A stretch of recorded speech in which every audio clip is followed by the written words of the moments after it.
bienvenidos, bienvenidas. Gracias por estar hoy, por acompañar esta actividad. Que bueno, creo que todos estamos de acuerdo en que es tan interesante como necesaria.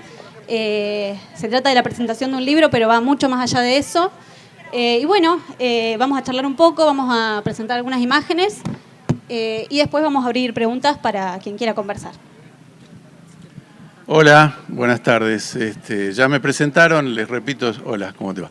Soy Guillermo Schnittmann. La mayoría de la gente últimamente en esta fase tardía de mi carrera me conoce como el viejo farmer, que es un personaje que me inventé para las redes, sobre todo para Instagram y sobre todo para comunicar a la gente joven, porque los viejos ya estamos hechos, no tenemos mucho más que agregar en este desconcierto general que tan bien describió mi antecesor, la persona que me antecedió en este lugar. Así que, bueno, le agradezco mucho a la organización de la feria, a Julieta también por ser mi acompañante en esta presentación. Y bueno, acá en el corazón de la patria sojera.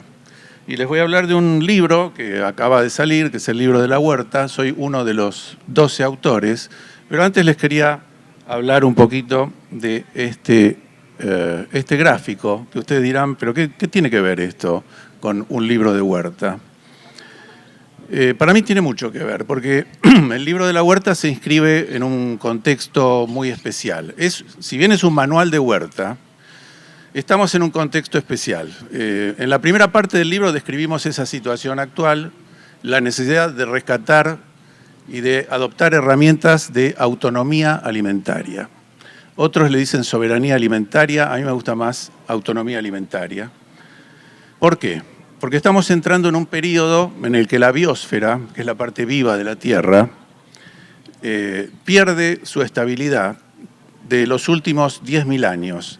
Si se fijan en la parte, en el extremo izquierdo, durante todo ese tiempo que está dentro de este tubo, había seres humanos, hubo el desarrollo de la especie humana, el desarrollo genético, la evolución de la especie humana se produjo a lo largo de 2 millones de años, con esas oscilaciones enormes que ven de temperatura, con picos y valles muy, muy pronunciados de temperatura. Después, en la parte del medio, lo que tenemos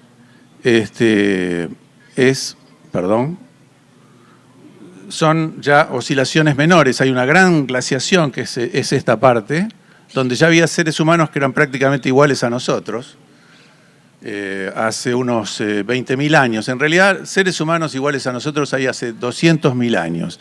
De los 2 millones de años que les comenté al principio, desde los homínidos, recién se estabilizó más o menos el Homo sapiens, lo que somos nosotros ahora, hace 200.000 años. Y recién hace 10.000 años se creó la agricultura. ¿Y por qué? La agricultura y la ganadería. Pasamos de ser cazadores-recolectores a ser ganaderos y agricultores hace solamente 10.000 años, 11.000 según otros autores. Y eso es porque se estabilizó el clima. ¿Ven ese tubo más angosto que se ve ahí, en este cuadrante? Hay un tubo más angosto. Este es un tubo grande que representa grandes oscilaciones de temperatura. Y en ese tubo más angosto es donde se puede producir la civilización humana. O sea, esas oscilaciones son las que se banca nuestro sistema, nuestra organización.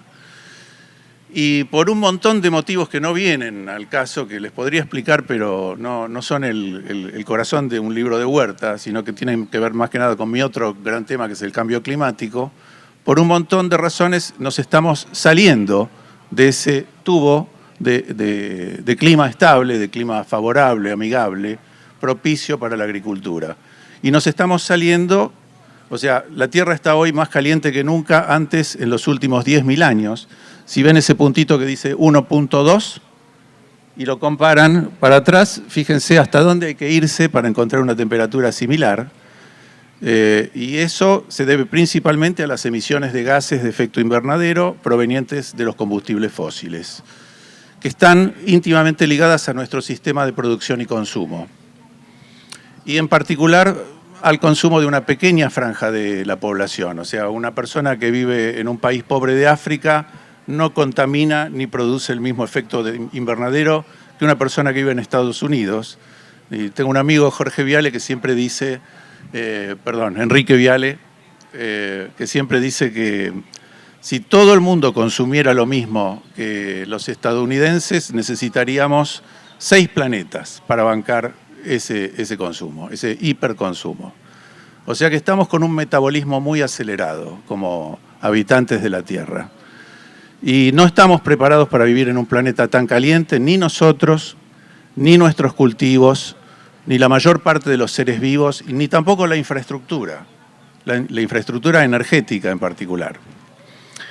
El factor más determinante de la estabilidad del sistema es la salud de la naturaleza. Y lo que mejor muestra cuál es el grado de salud de la naturaleza es su biodiversidad. La cantidad y variedad de seres vivos que habitan la Tierra. Este manual pone énfasis en la regeneración de esa biodiversidad a nivel de nuestros cultivos, o sea, en donde nosotros podemos operar. Y resumiendo, el manual tiene 2 grandes partes. Una primera parte de 50 páginas nada más, son 464 páginas. Es un manual grandecito, gordito.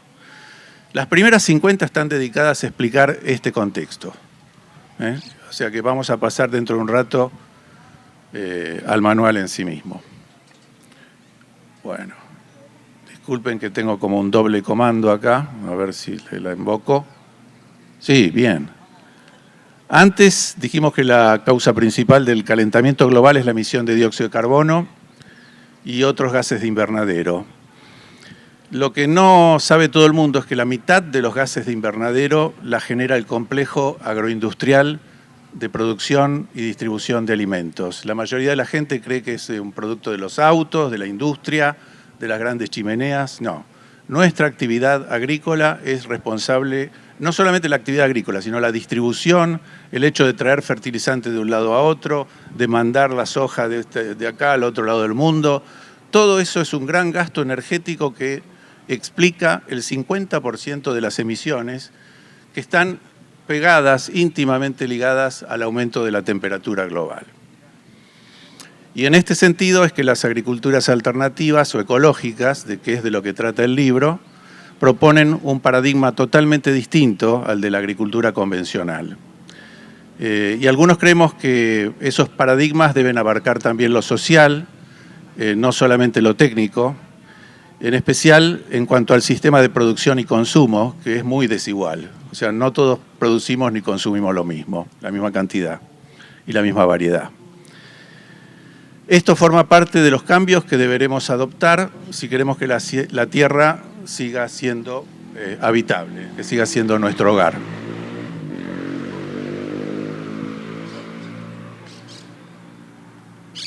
Después vamos a la parte de preguntas, así que si tienen alguna pregunta, anótenla, recuérdenla, así no perdemos el hilo de esta charla. En la primera parte del libro hemos incluido las principales vertientes de la agricultura ecológica y las cuentan sus principales referentes locales: agricultura orgánica, permacultura, agroecología, agricultura regenerativa. Hay más agriculturas, todos los días van apareciendo nuevas, pero bueno, en algún momento había que cerrar el libro y paramos aquí, con la regenerativa. También incluimos una línea de tiempo, que es esto que ven acá, con los eventos más importantes desde los comienzos de la agricultura, ahí arriba, con Justus von Liebig, que fue el tipo que dijo que todo esto de la agricultura se podía reducir a soluciones minerales. Es decir, que no le dio mucha bolilla, o sea, todavía no había microscopios, eran 1700, no se sabía mucho de los microorganismos. Él descubrió que agregándole soluciones minerales a las plantas crecían mejor. Para decirlo así en 2 palabras, es bastante más largo lo de Justus, pero yo quise arrancar la historia de la agricultura orgánica ahí, en el tipo que primero amenazó a la agricultura orgánica. Otro fue el inventor del arado, pero ya queda fuera de esta conversación. Entonces, bueno, para reunir el material de este libro, convoqué, porque este no es solo mi libro, yo simplemente lo coordiné la edición. Digamos que tuve el rol de compilador, o mejor dicho, de editor, pero hay otros 11 colegas que escribieron los distintos capítulos. Somos en total 12 autoras y autores, cada uno contando, espero, lo que mejor conoce. Bueno, y esto les quería mostrar cómo se ve el libro por dentro. Ahí está. Fíjense qué belleza de imágenes. Queríamos que cada especie fuera reconocible a través de las ilustraciones, incluso más que si se tratara de fotografías, porque a veces las ilustraciones pueden destacar aspectos de un bicho o de una planta mejor que una foto. Al cabo de un trabajo de selección bastante arduo con la editorial, nos decidimos por un equipo de 5 ilustradores encabezados por Gabriel Valoriani. Son ilustradores naturalistas, es decir, son ilustradores especializados en este tipo de dibujo.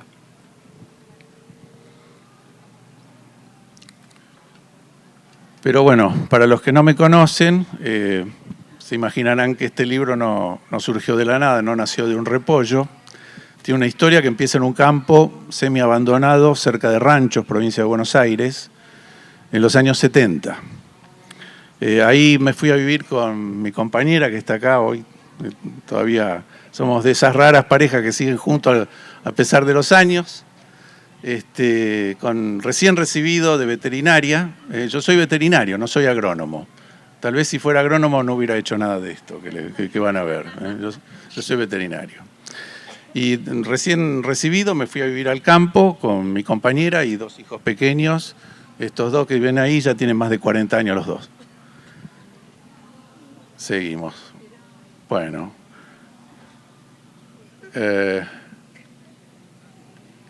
Esto, fíjense los años que eran, ¿no? Qué viejo que me hace sentir todo esto. No fuimos los únicos que nos fuimos a vivir al campo. Ahora dicen, en las grandes ciudades esto de irse a vivir al campo ahora se transformó en transicionar a la ruralidad. Yo prefiero seguir diciendo irse a vivir al campo, es más fácil, lo entiende todo el mundo.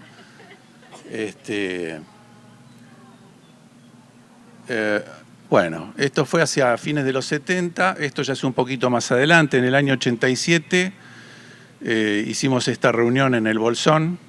Esto es antes de que se acuñara la palabra agroecología. O sea, cuando hicimos esta reunión en el Bolsón, en la casa de Fernando Pía, que también es autor y amigo mío, es autor de otro libro de agricultura orgánica que recomiendo, de huerta orgánica.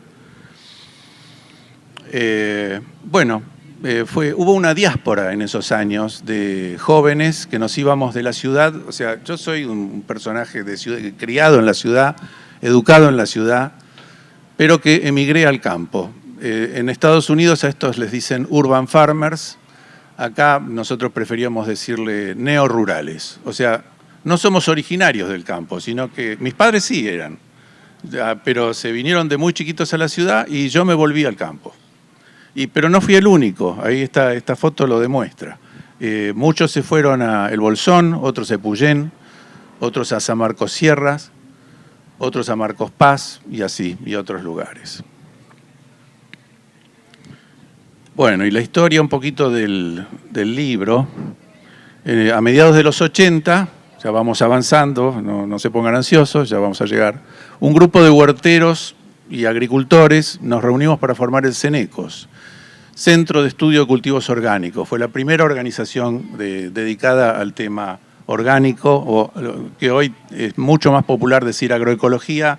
Para mí son prácticamente sinónimos, después si quieren hablamos de eso. Y publicamos un boletín, el boletín del CENECOS. Ahí se fueron sumando artículos técnicos, hasta que en un momento decidimos convocar a otros jóvenes de otras partes del país, que también se habían ido a vivir al campo, para que nos cuenten qué habían aprendido, y de ahí surgió una primera edición, un libro anillado, que es este, que se llamó Cultivos Orgánicos en la Argentina. No me acuerdo el año, lamentablemente no tiene pie de imprenta, pero debe haber sido entre el 85 y el 87. Poco después publicamos una segunda edición encuadernada, un poquito más elegante. En 1992 se interesó la editorial Planeta.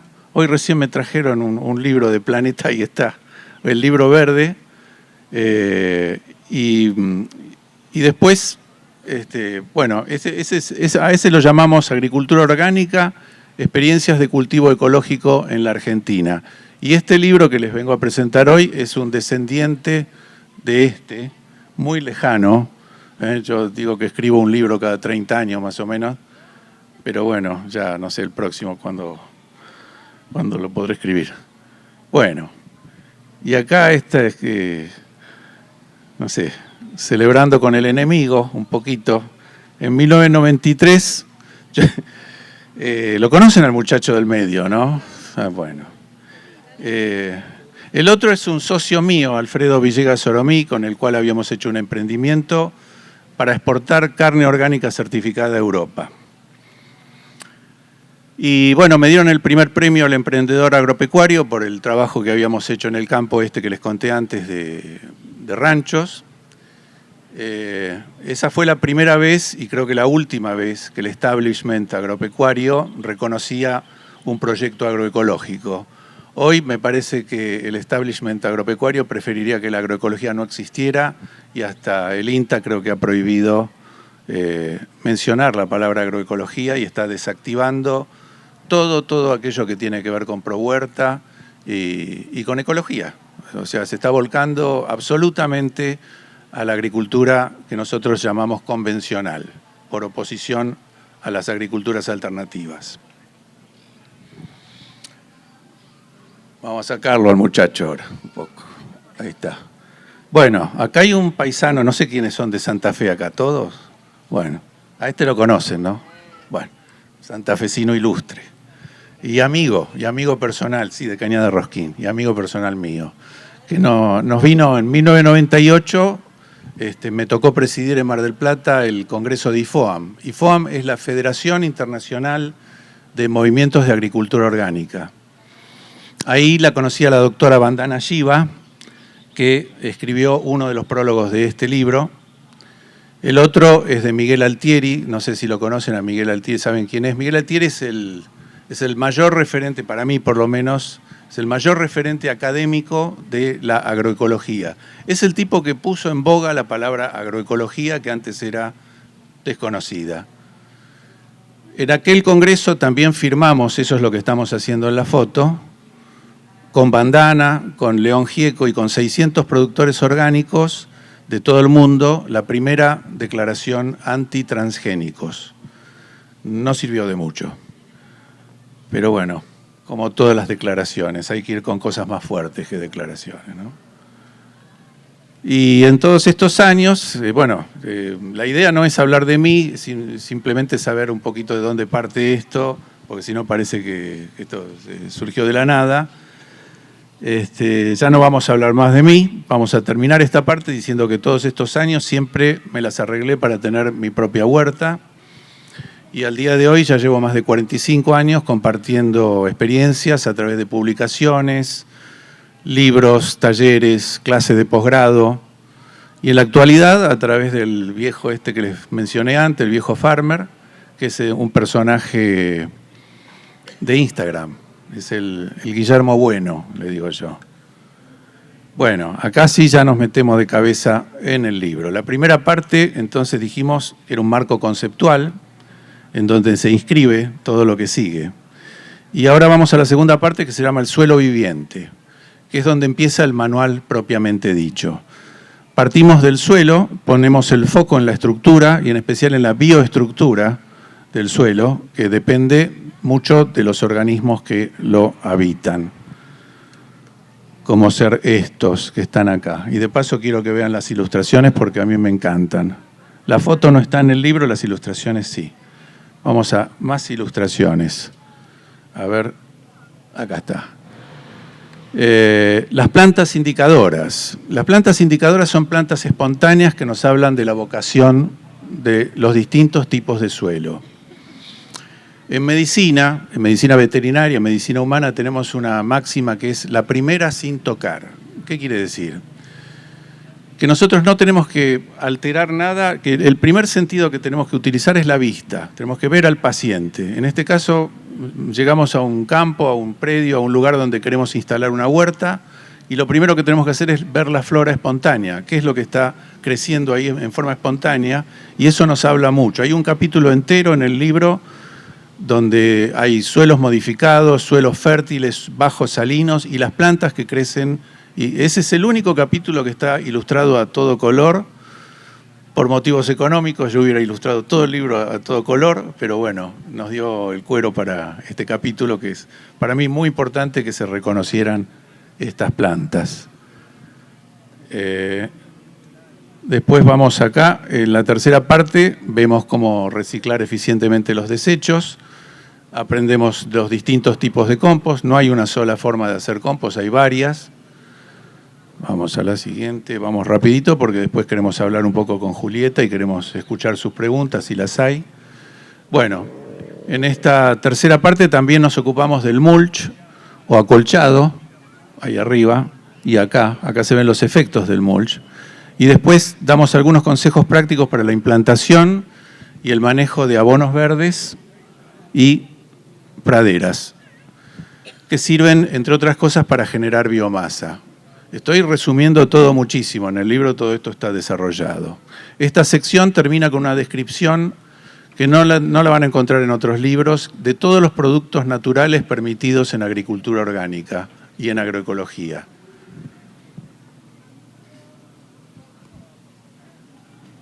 Bueno, esta foto se explica sola, entramos en la parte de puesta en marcha y mantenimiento de una huerta y entramos con las herramientas más comunes.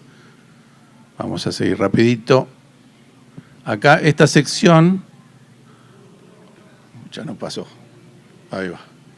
Bueno, esta sección, puesta en marcha y mantenimiento de una huerta, en el libro anterior se llamaba Primeros Pasos en la Huerta. Aprendemos en esta parte cómo hacer una huerta, directamente poner manos a la tierra, cómo planificar siembras, cómo proteger los cultivos, cómo preparar los canteros, si removemos, si no removemos, hay distintas teorías, guardar semillas que mejor se adaptan. Y como les comenté antes, yo no escribí todo el libro y para esta parte, que es así eminentemente práctica, y hacía falta un docente y creo que encontré al mejor, que se llama Gonzalo Parés, que es del programa Pro Huerta del INTA, que ha dado cientos de capacitaciones de huerta familiar y comunitaria en el marco del hoy extinto, me informan, programa Pro Huerta del INTA. No creí que llegarían a tanto, pero bueno. Este tema, cultivar biodiversidad, asociaciones favorables y desfavorables. La biodiversidad es el leitmotiv, es el estribillo que se repite a lo largo de todo el libro, porque el policultivo y los cultivos asociados son lo opuesto al monocultivo, de lo que habló el orador anterior. Nosotros proponemos el policultivo. El monocultivo es el principal enemigo de la biodiversidad, y la biodiversidad es nuestro principal aliado para combatir el cambio climático.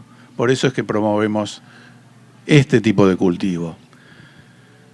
Más adelante, en la sección fichas de cultivo, donde describimos los cultivos uno por uno, se toca en más profundidad el tema este de las asociaciones de cultivo. Me mareo, a ver, tengo que tocar dos cosas. Ah, sí. Hay un capítulo dedicado a la huerta en la ciudad. Simplemente haré mención porque siento que acá estamos en un ámbito más rural.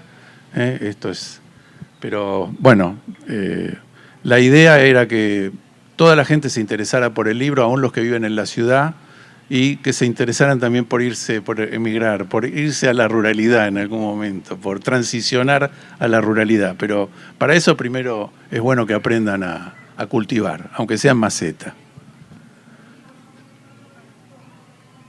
Bueno, este es un capítulo muy importante, son como 50 páginas, porque a la gente siempre la torturan las plagas. Y dicen, bueno, no se puede hacer huerta orgánica, no se puede hacer cultivo orgánico, porque no tenemos manera de controlar las plagas. Entonces, para esto lo llamé a Javier Sousa Casadiño, que es otro ingeniero agrónomo, docente, promotor de la agroecología en toda Latinoamérica, y me entregó un tratado. De paso les comento, nadie se interesó por cobrar un mango de este trabajo. O sea, todos me conocen y cuando les dije tengo este proyecto, tenés 20 días, 2 meses, no sé, el tiempo que cada tema insumiera, todos me entregaron sus trabajos en tiempo y forma y les estoy inmensamente agradecido por ello. Bueno, otro hermoso capítulo que tiene es el libro Fruticultura Orgánica, a cargo de Federico Baglietto, que es técnico en producción vegetal orgánica. El capítulo de Federico es un manual de fruticultura dentro del manual. O sea, es un capítulo que tiene tan concentrado conocimientos de fruticultura que es prácticamente un pequeño manualcito adentro del otro manual. Y aquí vemos, entre otras cosas, cómo cuidar los frutales de insectos, hongos y otras adversidades. Y Federico se dedica muy bien, con mucho énfasis, a aclarar muchos conceptos de la mitología popular, como por ejemplo eso de que hay que fumigar cuando están en flor los frutales, porque ahí se mete el bichito. Bueno, es un gran error, eso sirve solamente para matar a las abejas, y no combatís nada. Si quieren saber cómo hacer, acá está, en el libro. El experto es Federico, yo no se los puedo contar porque está todo ahí. Bueno, y este es el planificador de huerta, que es este aparatito acá, ampliado, abierto. El planificador parece un calendario de huerta, pero es mucho más. Es un complemento para la quinta parte del libro a la que ya vamos a llegar, que se llama Fichas de Cultivo. Tiene mucha más información y sobre todo otra información que probablemente no van a encontrar en otros libros de huerta, que es el rango de temperatura en que es capaz de prosperar cada especie. Si estamos hablando de cambio climático, a mí me pareció muy importante porque lo que hoy se da aquí en Santa Fe, el año que viene por ahí se va a dar solo en otras regiones, o sea, esto ya va a ser demasiado cálido y Buenos Aires ya está siendo demasiado cálida para ciertas plantas, como ser las brasicáceas, la familia del repollo. Perdón, me voy un poquito por las ramas, pero creo que es importante. ¿Por qué arrancamos este libro hablando de cambio climático? Nuestras cosechas se van a ver afectadas, se van a ver alteradas y las regiones de cultivo tradicionales de cada cultivo se van a modificar. Y se van a modificar a un paso muy rápido, y ya lo estamos viendo. No es algo que yo les tenga que decir a ustedes, porque todos sabemos que hace cada vez más calor, cada año hace más calor que el anterior, y en la primera diapositiva vimos a qué temperatura nos estamos dirigiendo y a qué velocidad nos estamos dirigiendo. La velocidad es exponencial. Bueno, con esta nota de optimismo pasamos a la siguiente, que es, bueno, acá les quise mostrar un poquito las ilustraciones, a mí me parecen hermosas, que hizo Valoriani y con su equipo de ilustradores profesionales. El viejo libro de la huerta, el libro verde, que está acá, lo tiene acá la compañera, tenía solo 10 especies. Y la convoqué a Gabriela Escribá, que tiene un montón de libros y artículos sobre huerta y jardinería orgánica, para que me ayude a completar esta sección. Y ahora tenemos más de 40 hortalizas totalmente descriptas, con sus requerimientos, cuáles son las variedades, cuidados, asociaciones, cuáles son las adversidades que más las atacan. Las ilustraciones, bueno, ya las pueden ver. Ya vamos terminando, un poquito de paciencia. Para el final dejamos los anexos. El primer anexo no tiene nada que ver con la imagen. El primer anexo es un glosario de las dudas más frecuentes y menos comprendidas. Por ejemplo, ¿hay semillas de huerta transgénicas? Les adelanto, les spoileo el resultado. No hay. Prácticamente no. No tienen que temer que sean transgénicas las semillas de huerta. Sí, hay muchas otras semillas transgénicas, pero de huerta no. ¿Qué es una semilla híbrida? ¿Qué diferencia hay entre un híbrido y un transgénico? ¿Cuáles son las semillas que se permiten en agricultura orgánica o ecológica o en agroecología? Bueno, ese es el glosario, tiene muchas más preguntas respondidas. Muchos huerteros y huerteras también consideran muy importante la influencia de los astros, no es mi caso, pero como sé que hay gente que le importa mucho, con Claudia, con mi compañera que se fue a otro lado ahora, hicimos este capítulo que se llama Influencia de la Luna en los cultivos. Claudia es escritora, pero una buena parte de su vida la dedicó a la astrología, a investigar astrología. Es astróloga también, pero no ejerce. Y bueno, y para el final hemos dejado el test, que sí es lo que está en pantalla, el test ¿Dónde está usted parado?, que tiene unas preguntas que nos ponen a prueba acerca de la conciencia que tenemos del lugar en que vivimos. No sé si se alcanza a leer algo. Si usted... Bueno, fíjense, son preguntas, algunas son muy fáciles, o sea, por ejemplo, ¿cuál es el recorrido del agua que sale de su canilla? Desde que llueve hasta que sale de su canilla. Hay gente que no tiene idea de eso. La gente que vive en el campo en general sí sabe. La gente más divorciada es la gente citadina, el pueblero. No tienen ni idea cómo se produce el agua, cómo se producen los alimentos. Y esto es como, esto más que un test, no están las respuestas. Están solamente las preguntas y es un desafío a buscar las respuestas, a que cada uno encuentre las respuestas y que, si Dios quiere, con el proceso de leerlo y de contestar esas preguntas, se nos despierte esa visión integradora donde nos damos cuenta que formamos parte de un todo más grande. O sea que no somos los dueños de la creación, ni mucho menos. Última placa y después vamos a charlar un poco con Julieta y con ustedes. ¿Por qué una caja de herramientas? Este manual fue concebido como una herramienta más dentro de una caja de herramientas, pero no serruchos y cosas como se ven ahí. Porque yo creo que el libro, o sea, yo lo pensé y mis colaboradores también, pienso que están todos en la misma frecuencia que yo, como un dispositivo de supervivencia ante un futuro que va a ser de descenso energético. No vamos a contar con la misma cantidad exuberante de energía que hoy nos brinda los combustibles fósiles, simplemente porque se van a acabar, no porque los van a dejar de usar. La gente que extrae combustibles fósiles va a seguir extrayendo hasta que no pueda más. A ellos no les importa. Entonces va a haber un forzoso descenso energético y va a haber una gran simplificación de toda la sociedad.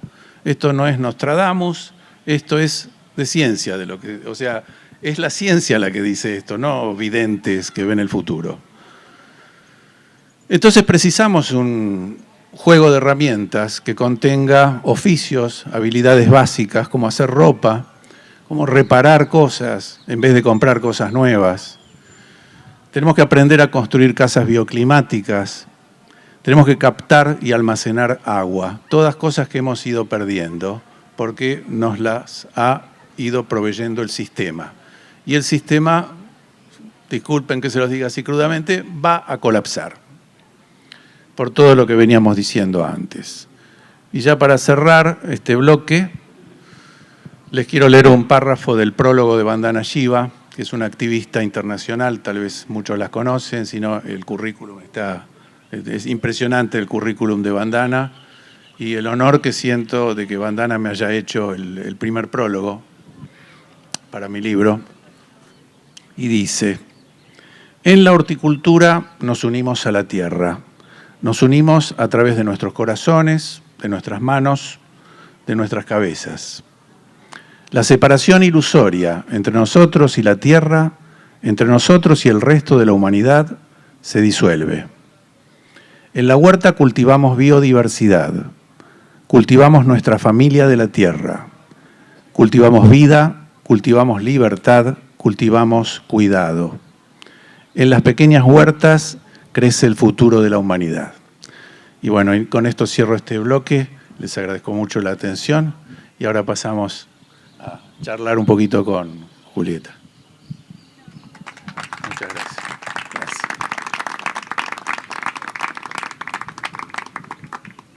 Bueno, dejamos una foto, una imagen. Está muy bonita. Realmente es impresionante porque fui a la huerta con el libro en un momento a comparar algunas plantas y eran idénticas. Se reconocen. Para identificar más que nada cuando hablamos de estas plantas indicadoras y demás, espectacular. Bueno, yo quería contar también que en el libro vos, Guille, planteás esto de que no sé si es apenas empieza la pandemia o un poco después vos empezás a interactuar con el Instagram El Viejo Farmer y empezás a interactuar con huerteros y huerteras de todo el país y de todas las edades. Así es. Bien. Yo ya venía interactuando en Facebook, Ajá. pero Facebook quedó medio viejo. Sí. O sea, quedó para gente grande. Sí. Y Muchos yo siempre digo que que mis seguidores, o sea, hay un grupo de Facebook de 35.000 seguidores, pero realmente la actividad, la efervescencia está pasando en este momento por Instagram. Y hay mucha gente que reniega de las redes porque dice que nos distraen, que nos quitan el tiempo. Y yo les digo, este libro no hubiera sido posible sin las redes. O sea, el editor que decidió apostar por mí vio la cantidad de seguidores que yo tenía, vio el eco, la repercusión que tenía y dijo, yo le apuesto. Y ahí está el libro. O sea que no hay que renegar tanto de las redes. Si quieren, renieguen, pero también tengan en cuenta que tienen un lado bueno. Bien. Sí, la experiencia mía, de hecho, es que yo tenía una pequeña cuenta donde publicaba todas fotos de mis semillas, de mis plantas y estas cuestiones, y en un momento se me da por publicar un video de un fragmento de una entrevista a Vandana Shiva, y vos de hecho lo reposteaste, y ahí dije, wow, qué interesante, porque realmente era la primera vez que por ahí sentía este contacto, siendo una huertera súper pequeña. Bueno, acá estábamos interactuando con muchos huerteros porque yo vivía en Venado en ese momento, y tener ese contacto por ahí, esa ida y vuelta, conversamos un rato, me acuerdo, eso fue hará 3, 4 años atrás más o menos, y realmente fue bueno tener ese intercambio, porque para los huerteros que estábamos empezando, que estábamos viendo, más que nada que estábamos metidos en la ciudad, como mencionabas recién, y que por ahí estábamos aprendiendo de cero a cosechar, no sé, una selga en una maceta, en un cajón, empezar a tener este contacto y ver estos contenidos en redes sociales realmente cambió un poco las cosas. Y bueno, y también alentó en muchos sentidos a generar comunidad. Por eso también te quería preguntar, hablando de esto, de lo comunitario, ahí vos pusiste una foto del encuentro que se hizo en el Bolsón, en el 87, sí, bueno, pero se veía mucho esto de lo comunitario, ¿no? Yo creo, es un análisis que hago yo, que si bien hay muchas movidas muy interesantes comunitarias hoy en día, estamos en un momento en donde se apela mucho al individualismo, se habla mucho a hacer tu huerta en casa, vos solo. Desde lo más alto. Exacto. Se apela al individualismo. Exacto. Entonces, cuando hablamos de huerta, cae en esto de, bueno, sí, vos cosechá tu propia comida en tu balcón o en tu patio, cosechá tus semillas, sé autosuficiente, pero si el vecino necesita algo, ni me entero, ¿no? Está un poco esa cuestión instalada, y yo creo que vos también en el libro y en las conversaciones que tuvimos previas a esta charla has planteado un poco esta cuestión de charlar con los vecinos. O sea, por ejemplo, yo te pregunto, ¿qué es lo primero que tendría que hacer una persona que decide empezar su huerta, ya sea en una ciudad o irse al campo y realmente empezar una huerta, pero ya plantada desde otro lado, no desde esto de soy yo solo? Si se va al campo, probablemente va a empezar solo, que es lo que me pasó a mí. Mis vecinos en aquella época, gente de campo de generaciones, sabían, o sea, me enseñaron cómo cómo enterrar un poste de alambrado, cómo apisanarlo para que no se mueva, cómo arreglar un molino, qué sé yo, de qué lado vienen las tormentas en mi zona. Me enseñaron muchísimas cosas y yo le recomiendo a todo aquel que quiera transicionar a la ruralidad o irse a vivir al campo, que no deseche los consejos de los vecinos. Pero a la vez muchos vecinos, por lo menos los míos, allá en esa zona de la provincia de Buenos Aires donde yo me fui, cuando me puse a hacer huerta me comentaban, bueno, eso me hacía mi tío o mi abuelo, o ellos ya no lo hacían. Y tengo una pequeña anécdota, si hay tiempo. Sí, tenemos unos minutos. Claudia y yo colaboramos con una escuelita rural donde mandábamos a los chicos. Una escuela de 10 alumnos. En un momento la maestra me plantea, ¿por qué no haces una huerta acá para los chicos? Y los chicos se recoparon. O sea, yo llevé mis herramientas, iba no sé, una vez por semana, ponerle los jueves, era el día de hacer huerta. Y como no había nada en la escuelita, era muy pobre, muy simple. Era una escuela donde iban los peones rurales, donde iban mis hijos, en fin, los pobladores de la zona, con los cuales de alguna manera me amalgamé, me fusioné. Los chicos se interesaron mucho, hicieron la huerta, pero una vez me llegó una queja de una mamá que la nena le venía llena de tierra. Y bueno, pero es una anécdota, porque en realidad lo importante son los chicos, ¿no? La mamá pobre ya, me parece que ya no. Hay gente que no va a cambiar, que piensa que el estatus está dado por ir y poder comprar las cosas en el pueblo, no por producirlas. Y que eso es algo de ciudad. Y ahora está empezando a cambiar, porque la gente cambia y cambia muy rápidamente. Se lo puedo decir desde mis casi 70 años. Lo que antes era un demérito, es decir, algo negativo, como tener que cultivar los propios alimentos, que parecía como que uno era tan pobre que tenía que cultivar sus alimentos, hoy es medio de hippie chic, o sea, es una cosa que pocos pueden darse el lujo. Y no hay que estar ni en un extremo ni en el otro. Hay que cultivar y hay que aprender a cultivar los propios alimentos y en lo posible hay que hacerlo en comunidad, siempre que se pueda, por todos los motivos que les hablé antes, de manera muy compacta, pero que están desarrollados en el libro. Buenísimo. Bien, y en todo este tema comunitario, me parece súper importante lo que vos marcás, porque yo creo que lo comunitario también nos sirve para hablar del colapso, ¿no? Esto que venimos trayendo, que hablamos un poco, no queremos deprimir a nadie, pero ya estamos bastante deprimidos nosotros también por la situación, por el contexto.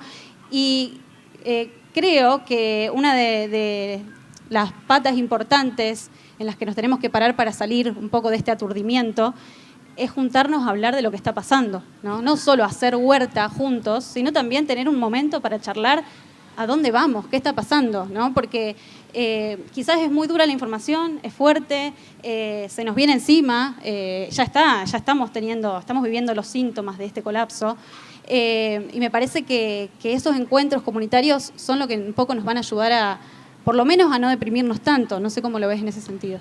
Sí, yo no sé si ustedes han notado, o sea, la gente, los que vivimos en el ámbito rural o suburbano, lo notamos más, estamos más expuestos a la temperatura, a la irregularidad de las lluvias, o sea, o lluvias muy torrenciales, muy copiosas que no paran nunca, o sequías bíblicas. Yo lo que estoy notando es que hay pájaros que solo había en Santiago del Estero o en Misiones que están viniendo a la provincia de Buenos Aires. Seguramente pasan por aquí, o sea que ustedes en Santa Fe lo tienen que haber notado antes. Hay especies tropicales que están migrando. Ellos pueden migrar, un pájaro puede migrar bastante rápidamente. Los árboles no, las plantas no se pueden mover.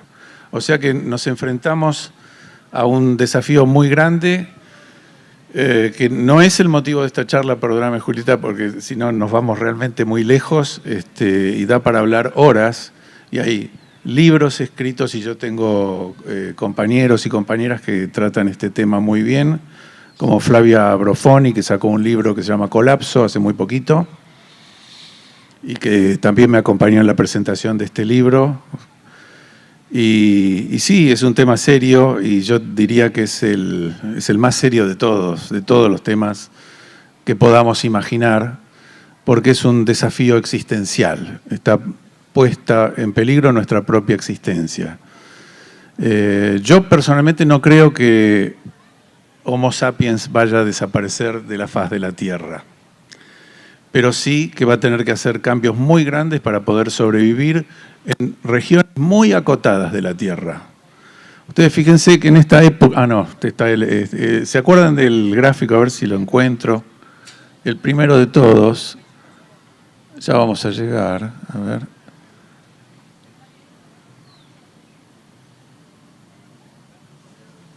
acá. En esta época, las falsas hayas, o sea, toda la flora que nosotros hoy conocemos que tenemos en la Patagonia, los nires, los coihues, no sé, los que fueron a la Patagonia conocen esa flora, son parientes de las hayas, se llaman notofagus, o sea, falsa haya. Esas plantas, ¿saben dónde vivían en esta época? Hace, más atrás, inclusive hace 2 millones de años, no cabe en la gráfica, están más para allá. Hace 2, 3 millones de años, en uno de esos ciclos de calentamiento, como el que vamos a experimentar ahora, que ya está previsto que eso es muy, muy difícil que no llegue a 2,7 hacia fines de siglo. Estamos en 1,2, 1,5 con estos síntomas que todos estamos experimentando. Bueno, pero me voy por las ramas. Las falsas hayas, los notofagus, la familia del coihue, del nire, de la lenga, vivían cerca de la Antártida, porque era la única región donde tenían el clima adecuado para vivir. El resto del planeta era tan tórrido que no se podía habitar. Imagínense hoy que tenemos un planeta con más de 8.000 millones de habitantes. ¿Qué va a pasar con toda la gente que vive cerca de los trópicos, en la franja intertropical? No hay lugar ni hay recursos, por eso es que hablamos de un colapso. Y yo personalmente creo que va a ser un colapso, que primero va a venir un colapso y luego va a haber una transición. Mucha gente optimista, no me cuento entre ellos, habla de que hay que hacer una transición para evitar el colapso. A esta altura el colapso ya es inevitable, se lo quiero decir con todas las letras, en base por lo menos a mis estudios que se basan en la mejor ciencia disponible. Y otra cosita más sobre este gráfico que me olvidé decirles antes. Me voy a parar. Cuando estábamos en esta época, acá había gente, ¿ven? Esta gente, estos éramos el 1% de la biomasa del planeta. El ser humano, el Homo sapiens, tal como somos hoy, representábamos el 1%, el 99% eran animales, otras especies de vertebrados, animales salvajes. Hoy, en este punto, hoy esta línea más o menos marca la época actual. Hoy el ser humano más los animales que cría para comer representa el 96% de la biomasa y solamente el 4% son animales silvestres. O sea, por eso algunos llaman a esta época el antropoceno, el planeta de los humanos. Lo hemos transformado por completo para nuestras necesidades, pero a la larga en contra de nuestros intereses. Bueno, yo creo que muy clara la información. Ya, como vos decís, es científico, son datos científicos, es innegable a esta altura del partido.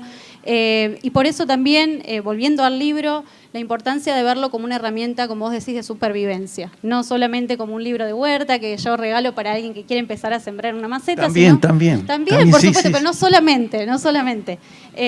Porque, bueno, yo creo que también estamos ante un desafío que es, hacer reflexionar, invitar a conversar, decir, bueno, vos estás plantando una semilla, después animate a juntarla, a guardar semillas, que sea un poco más, que siempre vayamos un poco más y que en torno a todas estas prácticas podamos reflexionar y juntarnos con otros a hacerlo, porque, justamente el mundo de la huerta no queda solamente en una semilla y un poco de tierra, va mucho más allá y yo creo que el libro de la huerta da cuenta de eso perfectamente.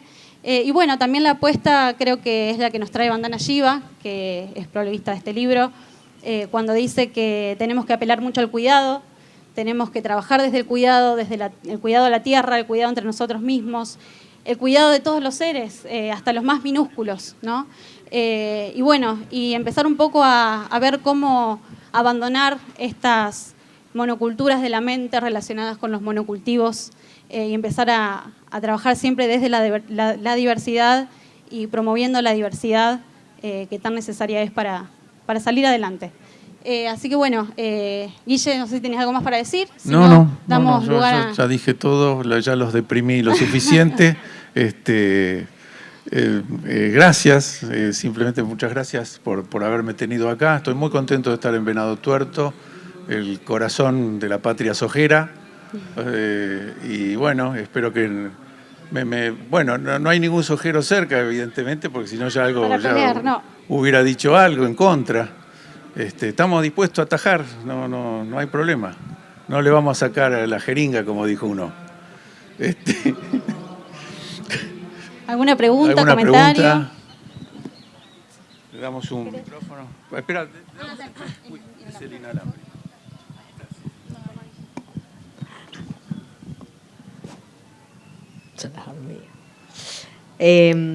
Bueno, yo tengo una pequeña huerta y un jardín. ¿Tenés problema con las hormigas? Sí. No, bueno, yo sabía. Sí. Ya te vi la cara.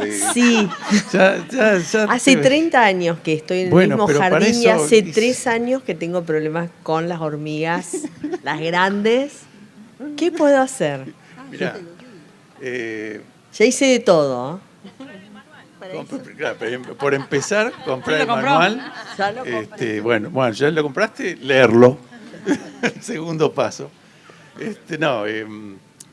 Las hormigas son un problema que estamos exportando. Yo he visto estas mismas hormigas negras que antes no existían en Europa, las he visto en el sur de Francia, haciendo estragos. O sea, es una plaga, por más que la palabra plaga esté demonizada, y nosotros en este libro, en el otro libro decíamos plagas, y ahora decimos adversidades, porque la palabra plaga es mala palabra. Las plagas las crea el hombre. La hormiga no, la hormiga la creó el demonio. La hormiga es realmente una cosa... Muy trabajadora. Entonces, si tenés barreras para aislarla, para que no pasen, esa es una forma. Los arbolitos tienen una bandita, ¿viste?, que se vende o se puede fabricar, que es con una especie de goma espuma rodeada de un acetato que se abrocha en el tronco, entonces no te suben. Eso es infalible. No hay que ponerle grasa, no hay que ponerle ningún aditivo, simplemente actúa como barrera mecánica. Y si le pones grasa, se va a quemar el árbol. La grasa ataca la corteza, lo sé por experiencia propia. Porque una vez un colaborador mío en el campo les puso grasa a dos filas de árboles y hubo que cambiarlas por completo. Los mató, sin querer, por supuesto, sí, por pura ignorancia. Y últimamente hay un cebo, que tarda unos días, que tiene un hongo entomopatógeno. Y es un cebo parecido al mirex, es un granulado, pero biológico. ¿Cómo se llama? Creo que se llama Mumtech, no sé, creo. Fíjate, poné más bien Beauveria bassiana en internet. Poné Beauveria bassiana, que es el hongo que tiene ese cebo. Y ese hongo enferma a las hormigas. Obviamente no vas a encontrar los resultados de las hormigas muertas al instante, como si tiraras un hortal. No es hortal. Las enferma, tardan 2 o 3 días en morirse. Por ahí un rosal, a esta altura ya quedaron los tronquitos nomás, pero bueno. La solución está, por suerte está.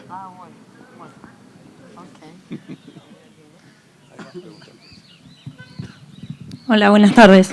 Hola. 2 preguntas. Una, aprovechando que el manual es un libro de huerta en el contexto del colapso, desde la información más actualizada de ciencia, pero sumando a tu opinión pesimista pero válida, ¿cuál crees que es como la temporalidad de este colapso que vos estás anticipando? Porque una cosa es pensar, bueno, fin de siglo, 70 años, y otra cosa es 10 años.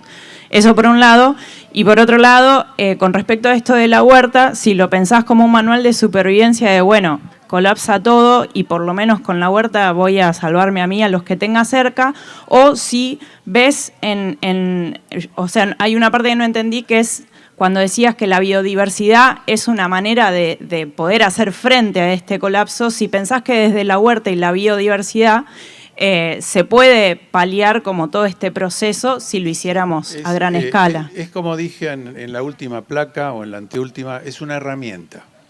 Es una herramienta más dentro de una caja de herramientas que contiene más saberes, más conocimientos. Muchos de ellos los hemos ido perdiendo, otros de ellos son conocimientos tecnológicos válidos. y que no debemos dejar atrás simplemente porque sean tecnológicos. No tenemos que tener el prejuicio antitecnológico. Las agriculturas alternativas son una cruza entre conocimientos ancestrales y tecnologías nuevas. Todas, sin excepción. La agroecología, la agricultura orgánica, todas recogen saberes anteriores que ya existían y los mejoran con tecnologías que están hoy al alcance. ¿Cuál es el horizonte temporal de esto? Bueno, acá esto es uno de los últimos gráficos que salieron. Esto sale del Instituto Potsdam para la climatología, que por ahí circula toda la mayor cantidad de información y la última información de todo el mundo. O sea, los tipos que hacen esto no tienen ningún, ¿cómo te puedo decir? Ningún interés en alarmarnos más de la cuenta. Esto es como, no sé, yo creo en esto. No creo en Bolsonaro cuando dice, o en Trump, o en Milei cuando dice que el cambio climático siempre existió y el hombre o el dióxido de carbono no tiene nada que ver. Yo creo en la ciencia. Y acá nos habla de un planeta cercano a los 3 grados hacia fines de este siglo, con las consecuencias que ya les dije. ¿Cómo nos adaptamos? ¿Qué vamos a hacer? Bueno, ese es el gran interrogante, ese para mí es el gran debate de los próximos 5 años, porque cada vez tenemos menos tiempo para decidir qué vamos a hacer, porque si no, la naturaleza va a obrar por sí misma, nos va a hacer pelota a todos y después vamos a ver cómo nos arreglamos. O sea, sí, cómo no. También agregar que para encontrar datos más concretos pueden ingresar ahí, Guille, en su Instagram, El Viejo Farmer, tiene un Linktree con muchas notas y muchos datos súper actualizados. También, como él mencionó, la autora Flavia Brofoni tiene mucha información al respecto, pero bueno, estamos hablando de datos súper alarmantes y para las próximas décadas, si hablamos de temporalidad, no estamos hablando de acá ni a 50 años ni siquiera, mucho más cerca. Estamos hablando de zonas del mundo desertificadas, de grandes migraciones, estamos hablando de cosas muy complicadas. Entonces, realmente es tiempo de que nos alarmemos porque no nos queda otra tampoco para accionar. Nos están pidiendo que cerremos, así que una última pregunta. Me parece que no nos van a dejar más que eso. Bueno, gracias. Quería preguntar en qué sentido... sumar también que aparentemente hay factores que no se han tenido en cuenta que podrían complejizar aún más los pronósticos, como la incapacidad de la Tierra y los océanos de absorber carbono, como se acaba de ver hace días, semanas. Pero, o sea, no para ser bajonera, pero sí porque hace un montón de años, décadas, que gente está hablando sobre esto y bueno, me parece que está buenísimo que, como en lo que decía María, como que no hay separación realmente, no es solo que nos va a ayudar a nosotros y a los nuestros, porque es lo mismo que todo lo demás.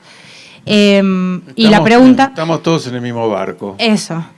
Y es con el cuerpo, como es real, o sea, no es... Bueno.